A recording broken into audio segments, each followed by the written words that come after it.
এই মুক্তিযুদ্ধ সংগঠিত হয়েছে একমাত্র বাংলাদেশের মানুষের মাধ্যমে। সুতরাং এটার কৃতিত্ব ছাত্রছাত্রীদের, তাদের অভিভাবকদের এবং সাধারণ মানুষের। আজকে আপনারা শুনেছেন নতুন অন্তর্বর্তীকালীন সরকার গঠন করা হবে, শপথ নেওয়া হবে। নোবেল বিজয়ী ডক্টর মোহাম্মদ ইউনূস সহ নতুন সরকারের প্রতি আমাদের আন্তরিক শুভেচ্ছা থাকবে, শুভকামনা করছি।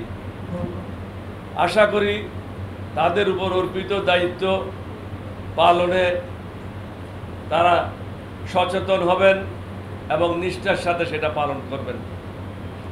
সর্বসাধারণের উদ্দেশ্যে বলতে চাই, স্বৈরা শাসনের পতনের পর জাতি, ধর্ম, বর্ণ, রাজনৈতিক পরিচয় নির্বিশেষে সকলের ঐক্যবদ্ধ হওয়ার সময় এসেছে। এখন কি পদক্ষেপ নেওয়া উচিত, আমাদের পার্টির পক্ষ থেকে আমরা কিছু বক্তব্য এখানে দেব। এগুলি সম্পূর্ণ না, যদি বলতে হয় সেটা হয়তো 2 ঘন্টা 3 ঘন্টা লাগবে, সবগুলি বলা সম্ভব না। কিছু কিছু যেগুলি জরুরি সেটাই আমরা বলবো। সকল সরকারি কর্মকর্তা কর্মচারীকে অবিলম্বে নিজ নিজ দায়িত্বে ফেরার জন্য অনুরোধ করছি। প্রয়োজনে অবসরপ্রাপ্ত পুলিশ সদস্যদের সাময়িকভাবে নিয়োগ দেওয়া যেতে পারে। ডিজিএফআই এবং অন্যান্য আটক কেন্দ্রকে আত্মসমর্পণকারীদের জন্য নিরাপদ আশ্রয়স্থল হিসাবে ব্যবহার করা যেতে পারে। অর্থাৎ আওয়ামী লীগের মন্ত্রিসভার যে সমস্ত লুটেরারা আছে, এমপিদের মধ্যে যারা লুটেরারা আছে, তাদেরকে এই আশ্রয় কেন্দ্রগুলিতে নিয়ে যেতে পারে। সকল অবৈধ অস্ত্র সাময়িকভাবে নিকটস্থ আইন প্রয়োগকারী প্রতিষ্ঠানে জমা দিতে হবে। আওয়ামী লীগের কাছে অনেক অবৈধ অস্ত্র রয়েছে, প্রত্যেক উপজেলায়, প্রত্যেক জেলায় এবং ঢাকা মহানগরে তারা সেটা প্রদর্শন করেছে। বিগত 15 বছরে পুলিশের কাছে রেকর্ড আছে কাদের কাছে অস্ত্র আছে। এই অস্ত্রগুলি জমা দিতে হবে। 1909 সাল থেকে ইস্যুকৃত সকল আগ্নেয়াস্ত্র লাইসেন্স স্থগিত করতে হবে, যা তদন্ত সাপেক্ষে পুনর্বহাল করা যেতে পারে। অর্থনীতিকে পুনর্জীবিত করতে সর্বসাধারণের প্রতি অনুরোধ, বন্দর, কাস্টমস এবং সকল সরকারি সেবা দ্রুততম সময়ে পুনরায় স্বাভাবিককরণ,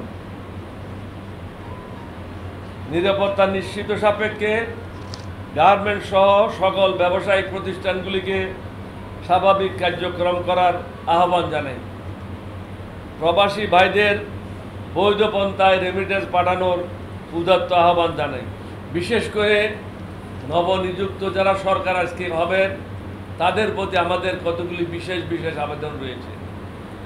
ছাত্র জনতার আন্দোলনে যারা শহীদ হয়েছেন, আহত হয়েছেন, তাদের এবং তাদের পরিবারের ক্ষতিপূরণ, পুনর্বাসন এবং সরকারি তত্ত্বাবধানে তাদের সুচিকিৎসার ব্যবস্থা করুন। সংযুক্ত আরব আমিরাত, সৌদি আরব, সিঙ্গাপুর ইত্যাদি রাষ্ট্রে এই আন্দোলনের কারণে সাজাপ্রাপ্ত এবং বহিষ্কৃত বাংলাদেশি ভাইদের মুক্তি, পুনর্নিয়োগ বা পুনর্বাসনের ব্যবস্থা নিতে হবে। 2009 সাল থেকে যারা উপযুক্ত প্রমাণাদি ছাড়াই রাজনৈতিক প্রতিহিংসার শিকার হয়েছেন, তাদের বিরুদ্ধে সকল মিথ্যা মামলা তুলে নিতে হবে এবং যারা গ্রেপ্তার ও বন্দী হয়েছেন তাদের অবিলম্বে মুক্তির ব্যবস্থা করতে হবে। প্রাক্তন সংসদ সদস্য ইলিয়াস আলী সহ সরকার কর্তৃক অপহৃত, নিহত এবং গুম করা ব্যক্তিদের তালিকা তৈরি করে বিচার নিশ্চিত করতে হবে এবং এর জন্য প্রয়োজনে স্বতন্ত্র তদন্ত কমিশন গঠন করতে হবে। 1996 সালের পর থেকে মুক্তিযোদ্ধা তালিকায় যে অবৈধ ও অযৌক্তিক নাম সংযোজন করা হয়েছে তা বাতিল করতে হবে এবং ওই সকল মুক্তিযোদ্ধাদের পুষ্যদের সরকারি চাকরিতে নিয়োগ যারা পেয়েছে তাদের সেই নিয়োগ বাতিল করতে হবে। তাহলে যারা আন্দোলন করেছে তাদের মধ্যে যারা উপযুক্ত এই ছেলেদের চাকরি পাওয়ার পথটা প্রশস্ত হবে। স্বৈরাচারী এবং সন্ত্রাসী সংগঠন হিসাবে আওয়ামী লীগের নিবন্ধন বাতিল এবং নিষিদ্ধ করতে হবে।